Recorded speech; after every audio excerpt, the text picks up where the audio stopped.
The power's been out for 36 hours. The street outside your window is a black cutout. No hum of air conditioners, no distant TV. Too quiet. Then a windshield cracks 2 blocks over. Glass shatters. Footsteps run past. A neighbor you waved to every morning becomes a stranger with an urgent look. That sound, small ordinary, changes everything. When the grid dies, we don't have weeks to adapt. We have a window. 72 hours is the rule of thumb emergency managers use. After about 3 days, the systems that keep cities stable, food distribution, refrigeration, law enforcement capacity, medical logistics, start to strain openly. People who can't access insulin, stores that run out of cashless checkout, generators that run dry. What starts as inconvenience becomes scarcity, and scarcity becomes pressure. And pressure is what turns certain places into danger zones. I'm going to walk you through the 8 most dangerous places to be during a widespread blackout.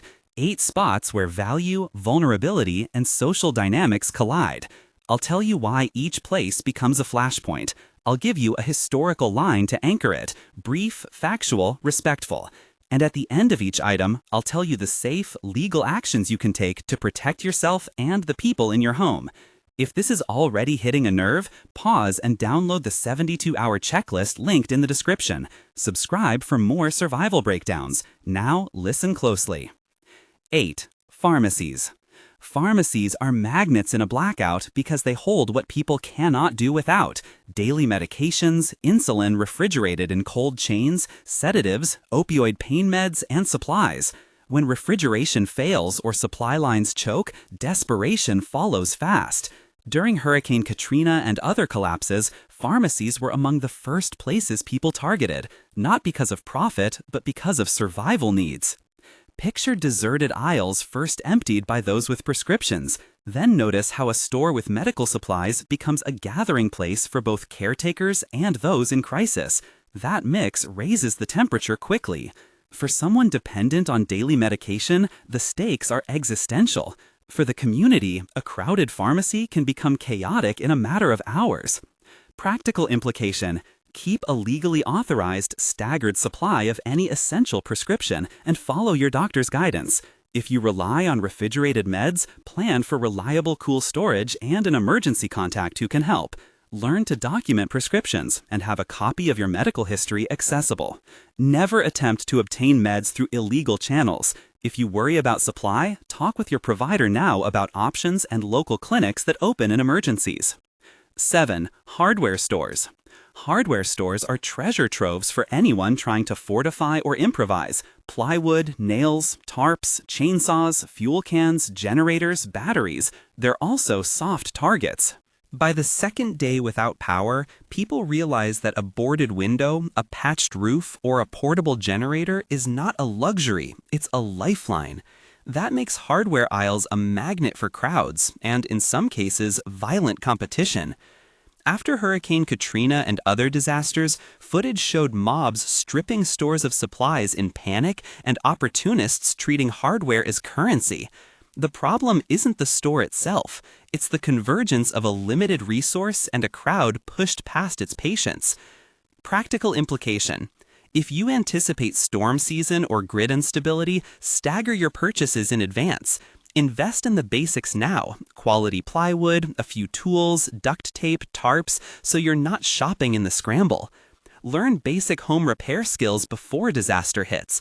And if you must go out to buy supplies, go early, in pairs, and avoid high-visibility hauling that draws attention. 6. Gas stations. Fuel becomes more valuable than small luxuries within 24 to 48 hours. Cars stuck on the road clog intersections. Ambulances shift to rationed routes. Generators need diesel. Most pumps are electric. Many stations have limited backup. Once people realize the pumps won't run forever, lines form. Generators and fuel deliveries are prime targets for theft. We've seen scenes like this in places with chronic shortages, Venezuela most notably, where fuel scarcity created dangerous confrontations at pumps. When fuel is scarce, the dynamic shifts from queuing to jockeying to grabbing. That spiral is where injury and theft increase. The worst part? A fuel rush can block roads and trap whole neighborhoods in limbo. Practical implication: maintain a legal, safe reserve of fuel for generators and vehicles stored properly in approved containers. Plan trips efficiently. Consolidate errands. If you depend on a car for medical access, make contingency arrangements now. And never put yourself in a roadside confrontation over fuel. Leave the scene and prioritize safety. 5. Big box stores: Walmart, Costco, Target. Big box stores combine 3 dangerous factors: volume supply, visibility, and crowd psychology. They hold semi-perishable food, baby formula, water, batteries, and household goods, the very items millions need when the lights go out. Their parking lots and wide aisles become pressure cookers. When one person grabs a pallet of bottled water live on social feeds, a feeding frenzy can follow. The 2011 UK riots and post-Katrina looting both showed how quickly a large retailer can collapse from orderly shopping to mass pillage. Large crowds compress decision-making. Panic spreads faster than the law can respond. Practical implication: avoid the spectacle. If you must visit, go at odd hours, keep transactions quick, and leave high-value bulk shopping to pre-disaster planning. Store enough non-perishable food and water at home for the 72-hour window so you don't have to depend on a supermarket run when the mood in a parking lot can turn ugly. 4. Liquor stores. Alcohol is a literal pressure valve for some and a bartered item for many. In a blackout, liquor becomes currency and medication. People in withdrawal from alcohol or certain sedatives can face medical emergencies. Others use alcohol as barter to trade for fuel, meds, or favors. Both dynamics make liquor stores disproportionately risky. The 2011 riots and various civil disruptions show that stores sold to a niche market become disproportionate targets. It isn't moralizing, it's a social observation. When legal substances double as currency or therapy, they become focal points for competition.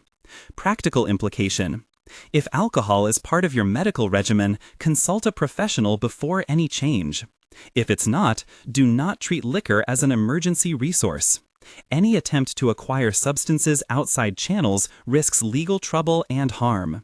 From a preparedness angle, keep non-alcoholic remedies for stress: comfort foods, hot drinks, battery-powered radios, and a plan for checking on neighbors quietly. 3. Pet stores. This one surprises people. Pet stores hold pet food, bags of kibble and canned food that store well, and veterinary supplies, like antibiotics, antiseptics, and syringes. In collapsing supply chains, pet food becomes an alternative calorie source, and pet meds can be repurposed in desperate hands. During economic collapses like Venezuela's and in war-torn regions, animals and their needs can shift local markets overnight. There's another angle. People refuse to abandon their pets. Pet owners who can't care for animals will seek out supplies at any risk. That devotion multiplies pressure on pet stores and creates emotional, sometimes volatile situations. Practical implication: have at least 2 weeks of pet food and essential pet meds at home. If you foster or care for many animals, coordinate with local shelters and animal communities ahead of time. Avoid approaching pet supply locations during unrest. The stakes are both emotional and practical, and crowds there are often pushed beyond patience. 2. Schools. Schools are often built to be community hubs: cafeterias, storage rooms, labs with chemicals, food service supplies, and sometimes emergency shelters. They have large storage spaces and kitchens, and in normal times, they store supplies that could feed a neighborhood for days. That makes them attractive targets once people realize food and warm sleeping spaces exist. In conflicts and civil disruptions, think of cities under siege or intense migration, institutions like schools get repurposed fast. Once word spreads that a school has cots and food, groups assemble. Security on a school campus is not designed for a mass scramble against armed opportunists. The presence of children and vulnerable populations makes any chaotic encounter morally and practically fraught. Practical implication: if your local community is using schools as shelters, volunteer and coordinate with official channels rather than approaching en masse. If you're sheltering at home, treat schools as places to avoid unless you're part of an organized relief effort. For parents, have a family plan that includes meeting points, medication lists, and a way to communicate if schools activate as emergency centers. 1. Hospitals. This is the worst case. Hospitals are where the most vulnerable are concentrated. Patients on life support, people with chronic life-sustaining medications, and staff stretched to exhaustion. They contain controlled substances, oxygen systems, ventilators, and refrigerated stores of vaccines and medicines. They're also staffed by workers who, if the system collapses, can become overwhelmed, afraid, and underprotected. When backup generators fail or supplies run low, hospitals move from sanctuary to crisis epicenter. After Fukushima, Katrina, and in prolonged crises worldwide, hospitals faced impossible choices. Evacuations under duress, interrupted care for critical patients, and the moral injury for caregivers who could not do more. The scenes are grave and humbling. This is not sensationalism. It is an ethical reality. The building that holds our most precious lives can become fragile when infrastructure fails. Practical implication: don't go to a hospital unless it's a life or death emergency. If you or someone in your care depends on medical devices, oxygen, or refrigerated meds, arrange redundancy now. Talk to your provider about backup plans, an emergency power plan, and accessible records. Learn basic first aid and CPR from certified organizations.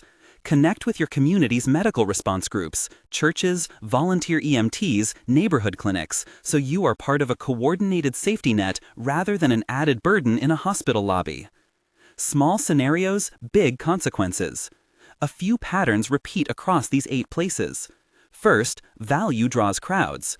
Second, vulnerability draws aggression, people defending what keeps them alive. Third, visibility invites opportunists. Anonymity feeds chaos. And fourth, professional systems, medical, law enforcement, supply logistics, can only absorb so much strain before they bend. Make no mistake, people behaving badly in a blackout is not the whole story. Most people try to help, but a few desperate or opportunistic actors can make any space lethal by turning a supply cache into a choke point. The moral of every historical example is not blame, it's prepare. What to do right now: legal, practical, effective. First, stock for the 72-hour window, then build outward. That means water, 1 gallon per person per day as a rule of thumb, non-perishable food, a basic first aid kit, light sources, batteries, a crank or battery radio, hygiene essentials, and a multi-day supply of any prescribed medicine obtained through legal channels. Do this gradually if you must. Buy 1 extra can of food a week or an extra bottle of water each shopping trip. Second, invest in skills, not just stuff. Take certified first aid and CPR classes. Learn how to use a fire extinguisher. Practice basic wound care with qualified instructors. Skills outlast supplies that run out or are stolen. Join neighborhood emergency response teams or community preparedness groups. Third, secure and be discreet. Fortify in low visibility, curtains closed, gear stored out of sight, quiet comings and goings. Avoid posting that you have large stockpiles online. If you must help neighbors, do it through established, reputable networks or local emergency services. Fourth, plan for medical contingencies ethically. If someone needs controlled medications or medical devices, contact their provider now about emergency plans. Don't rely on rumors or improvisation for life-sustaining treatments. Get professional guidance. Fifth, keep your household communications simple. Agree on a meeting point, a check-in schedule, and who will get information from official channels: NOAA, FEMA advisories, local emergency managers. Misinformation spreads faster than the power outage. Decide trusted sources ahead of time. A final word on ethics and risks. We are not here to score who's right or wrong when systems fail. We are here to recognize patterns so you can reduce risk for your family.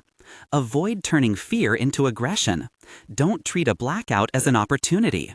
The smartest survival decision is often to stay home, conserve, and wait quietly while you outlast the immediate surge. The Blackout is a stress test for cities and for character. The goal isn't to be the last one standing with the most loot. It's to be the one who can care for others without putting yourself in unnecessary danger. If you want a step-by-step checklist that matches what we just walked through, what to stock, what skills to prioritize, and how to create a family communication plan, download the full 72-hour preparedness guide in the description. It's a practical companion, not a cure-all. Remember the image from the start: 36 hours in, a single crack of glass. You don't need to be dramatic to be ready. Preparation is quiet, it's steady, it's legal, ethical, and effective. Stock smart. Train. Be discreet. When the lights go out, the loudest, flashiest actions are rarely the safest. Stay quiet. Stay dark. Outlast everyone.